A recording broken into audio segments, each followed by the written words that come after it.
श्री वल्लभाधीश की जय, गिरिराज धरण की जय, श्याम सुंदर श्यामने महाराण की, श्री गुसर परम दयाल की जय, श्री गोकुल नाथ की जय, दाव दयाल की जय, श्री नवनीत प्रिया लाल की जय, अपने माथे बिराजता सेव्य स्वरूप की बधाई वैष्णव ने जाजा करे जय श्री कृष्ण।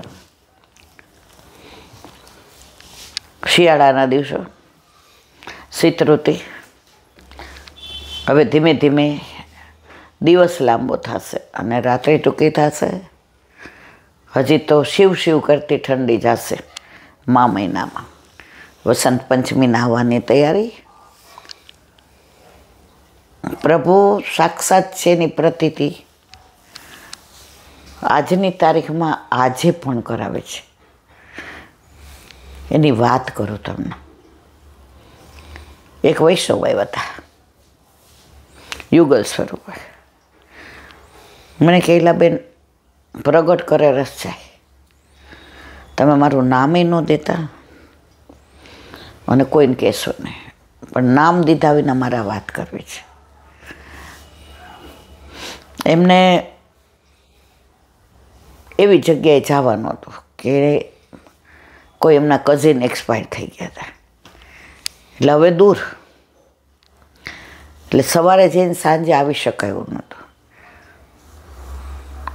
અમે ઠાકોરજીને એને ક્યાંય પધરાવવા નહોતા. વહુને મહિનો પૂરો થઈ ગયો હતો. હવે કે મારા ઠાકોરજી મારા વિના જમે નહીં, મારા ઠાકોરજી આમ એવું બોલે ને તો આપણને એમ થાય કે આપણે તો આવું સાક્ષાત માનતા જ નથી. પછી એણે નક્કી કર્યું કે અત્યારે નીકળીએ, સવારે વહેલા 4 વાગે નીકળી જશું. એટલે 9 વાગે આવી, 4 વાગે નાહી ધોઈને નીકળશું. આવી અને કપડાં બદલાવી ખંખોડ્યું ખાઈને ઠાકોરજીને ભલે 9:30 વાગે, પણ મારે ક્યાંય પધરાવવા નથી. અને વહુ તો છે જ, જો નહીં ટાઈમમાં થાય તો એ પછી એના મિસ્ટર 75 વર્ષના અને એ બેન 72 વર્ષના. હવે બસમાં જાય તો મેળ ન પડે, અને બેનને પગની તકલીફ એટલે બસમાં ચડી ઉતરી શકે નહીં. હવે રસ્તામાં એમને વારંવાર વોશરૂમ જવું પડે. હવે એ દિવસે ડ્રાઈવર નહીં, એટલે એના મિસ્ટરને પૂછ્યું, તમે ગાડી ચલાવી શકશો? એ કે વલ્લભ ચલાવે તો ચલાવી શકું, મારું સામર્થ્ય નથી. એટ ધી એજ ઓફ 75 એણે કીધું ચાલ ને, ઠાકોરજીની ઈચ્છા હશે તો બધું બરાબર થશે. એટલે કે આપણે જો ગાડી લઈને જઈએ ને તો કાલ સવાર વહેલા નીકળી શકીએ 4 વાગ્યામાં, અને આપણે ટાઈમે આવી જઈએ તો આપણે ઠાકોરજીને એક દી ક્યાંય પધરાવવા નહીં. 75 વર્ષના એ ભાઈ 12 વાગે ગાડી લઈને નીકળ્યા. સૌરાષ્ટ્રમાં સાંજે હોય, આપણે બેસણું કહીએ, ત્યાં ઉઠમણું કહે, એટલે 5 વાગે ઉઠમણું. 5 થી 6 ત્યાં બેઠા અંગત હતા. એટલે હવે દૂર બેઠા, નહીંતર બધા અડે તો પાછું નાવું પડે, અને તો ગાડી આખી છોવાઈ જાય. દૂર બેઠા 6 ને 5 એ બધાએ ઉઠમણું એટલે પૂરું થયું. 6:15 ગાડીમાં બેઠા. ઓલા બેને પૂછ્યું, તમારે ચલાવાશ? કારણ કે સવારના આમ છો 5 વાગ્યા 4 વાગ્યાના ઉઠ્યા હતા સવારના, ઠાકોરજીને પહોંચીને ગયા હતા. એટલે કે જો મને તો પૂછતી હો તો મારી ત્રેવડ નથી, પણ ઠાકોરજીને સવારે તારા હાથની સેવા લેવી હશે તો ચલાવશે. 6:15 નીકળ્યા, 4 કલાક સુધી સતત ચલાવ્યું. ન રસ્તામાં વોશરૂમ, ન ચા પીવાનું. અને જેના ઘરે ગયા તો એ તો સુતકી ઘર હતું, એટલે એના ઘરે તો એણે જળ બી ના લીધું.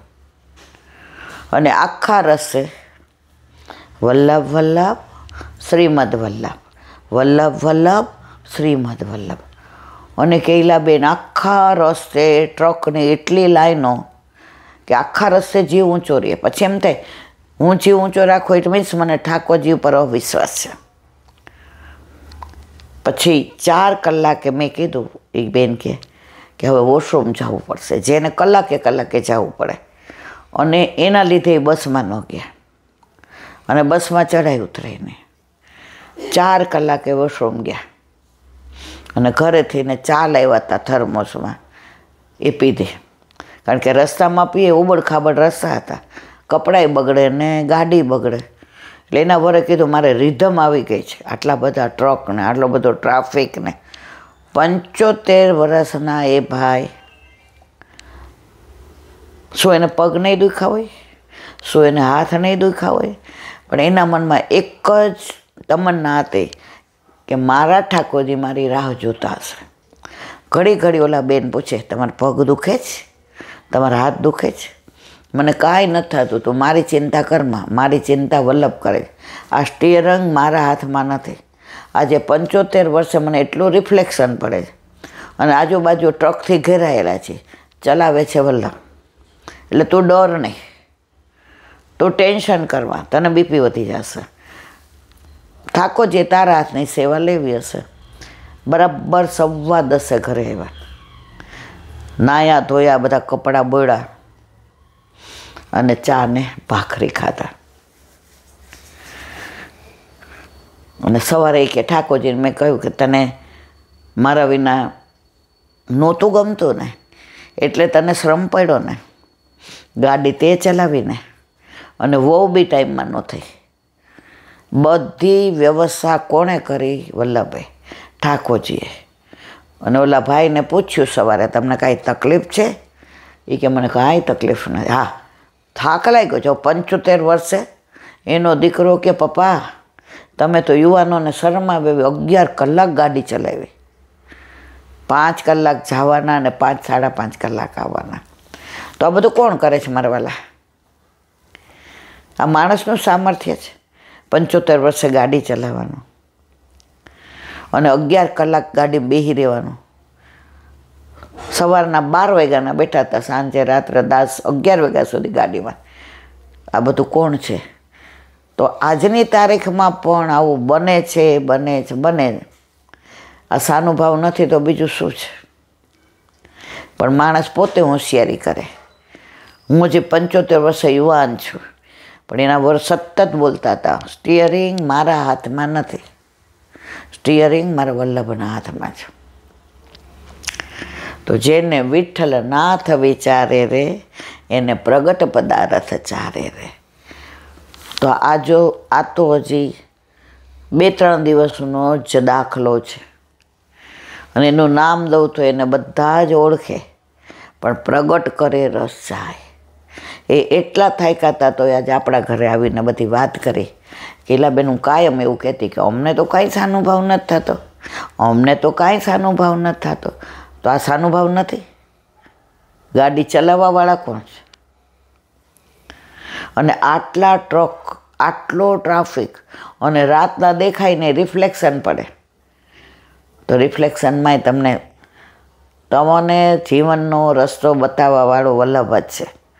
અને સતત બોલે વલ્લભ વલ્લભ શ્રીમદ વલ્લભ, વલ્લભ વલ્લભ શ્રીમદ વલ્લભ.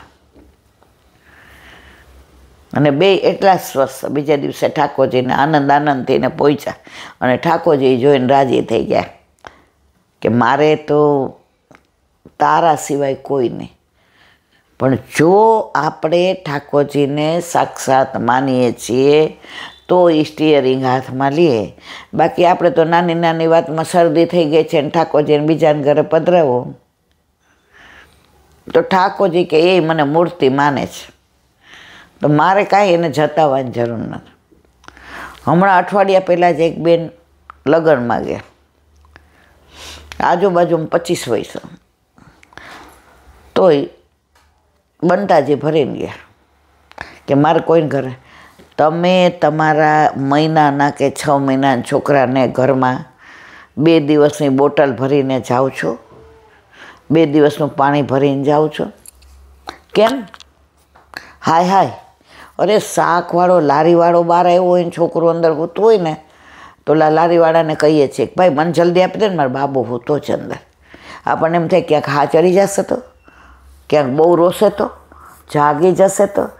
જેના સંબંધ આપણા ખાલી પુત્ર અને માના છે, જે હજી 6 મહિનાથી આપણા ઘરે આવ્યું છે, એના માટે આટલું એટેચમેન્ટ છે. પણ જે કરોડો જન્મથી આપણો સગો છે એને આપણે ઘરમાં પૂરીને જઈએ છીએ. મારા વાલા, તમને એવું લાગે ને તો ઠાકોરજી પુશ ના કરાવતા, બીજાને દેખાડવા પુશ કરાવતા હોય તો ના કરાવતા, બહાર આપણું સ્ટેટસ વધે એના માટે કરાવતા હોય તો ના કરાવતા. આ કોઈ પ્રદર્શનની વસ્તુ નથી મારા વાલા, આ તો અંતરચક્ષુથી દર્શનની વસ્તુ છે. એનાથી આગળ કહો.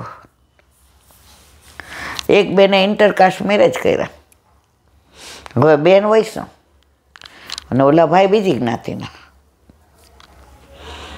ઓલા બેનને બધા પૂછે કે તમે વૈષ્ણવ છો તો ઠાકોરજી છે? એ કે ના. એ કે બ્રહ્મ સમાન છે? એ કે હા. તો કે કરાવી લ્યો ને, કરાવી લ્યો ને. કરાવ્યા. જે મંદિરમાં માતા ને મહાદેવ ને કુળદેવી ને સાંઈ બાબા ને જલારામ બાપા ને રણછોડ બાપા ને એની અંદર પધરાવ્યા. પછી 2-4 વૈષ્ણવે કીધું કે આવું ના હોય. એ કે તમે ને તમારા મિસ્ટર રાતના બેડરૂમમાં સુવો છો તો તમારા સાસુને વચ્ચે સુવા દો છો? તમારા દેરને કહો છો એ નીચે પથારી રાખીને હોઈ જાય, અંબે પલંગ પર હોતા છે? તમારી નણંદને હોવા દો છો કે તું તમારી દીકરી આવી જાય?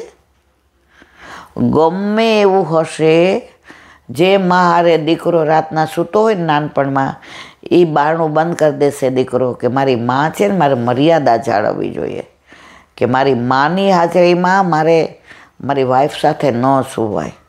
એ ઠાકોરજી આજે તમે બધા દેવતા તો શું કામ પુશ કરાવો છો? લોકોમાં તમારી વાહ કરવા? એણે 6 મહિનાથી પુશ કરાવ્યા છે. ઠાકોરજીને સામને જઈ નિકુંજમાં હોય જ ને. તમે બધા દેવતાઓની હારે એને રાખો મારા વાલા. તો જો આવી રીતે પુષ્ટ કરાવવા હોય ને તો ના કરાવાય. કોઈને દેખાડો કરવાનું સ્ટેટસ સિમ્બોલ ઠાકોરજી નથી. ઠાકોરજી ત્રિલોકનો નાથ છે, તો વલ્લભની કૃપાથી આપણા ઘરે પધાર્યો છે. મને તો બહારથી સમાચાર મળ્યા છે. હવે કોણ છે એ બેન સમાચાર મળે એટલે એને કે બેન આવું ના કરાય બાપા. અરે કાંઈ નહીં તો એક નાનું મજાનું કબાટ હોય તો હાલે. ઠાકોરજી કહેતા જ નથી. અને સદ્ધર છે, મસ્ત છે ઘર, અને છતાંય ભગવાન તો બધા એક છે ને, તો હું કામ પુષ્ટ કરાવ્યા? જો ભગવાન એક છે તો પુષ્ટ કરાવવાની જરૂર શું છે મારા વાલા? આડંબર કરાવવા પુષ્ટ ના કરાવો. ઠાકોરજીને શ્રમ ના આપો. ક્યાં આ 75 વર્ષના ભાઈ, ક્યાંય નહીં ઠાકોરજીમાં નિષ્ઠા, કે 75 વર્ષે માણસ લાકડી લઈને હાલતું હોય અને એની પ્રભુ પરની શ્રદ્ધા, વિશ્વાસ જુઓ. ઓલા બેને બેસણમાંથી બહાર નીકળીને એટલું જ પૂછ્યું કે કોઈના ઘરે ન જવાય ખરખરે આવ્યા હોય તો, અને હોટલમાં રહીએ તો આપણે બધું ખાવું પડે ત્યાંનું. તમે ચલાવી શકશો તો નીકળી જાય. એ ભાઈ ધાડ કરતો બાયણું ખોલ્યું, બેસી જા, વલ્લભ ચલાવશે, હું નહીં ચલાવું. અને ક્યાં બધા ઠાકોરજી એક, બધા ભગવાન એક. 2 દીના ડબરા ભોગ ભરી. અર અમુક વસ્તુ સાંભળું ને ત્યાંના મારા રૂંવા ખડા થઈ જાય છે. પાછું મારા સત્સંગે એમણે નથી પધરાવ્યા. એમને ત્યાં તો એના સાસુના ને એનાય સાસુના એ ડબરા ભોગ કરે. ના બીજા બેન છે એ પ્યોર વૈષ્ણવ, તો એમના મંદિરમાં બધા દેવ દેવતા. મારા વાલા, આ દોષમાં ના પડશો. ઠાકોરજી બધા માફ કરી શકે, આ નહીં કરે. અને માનો કે તમારા ઘરે પુશ કરાવેલા છે, નથી તમને અનુકૂળ,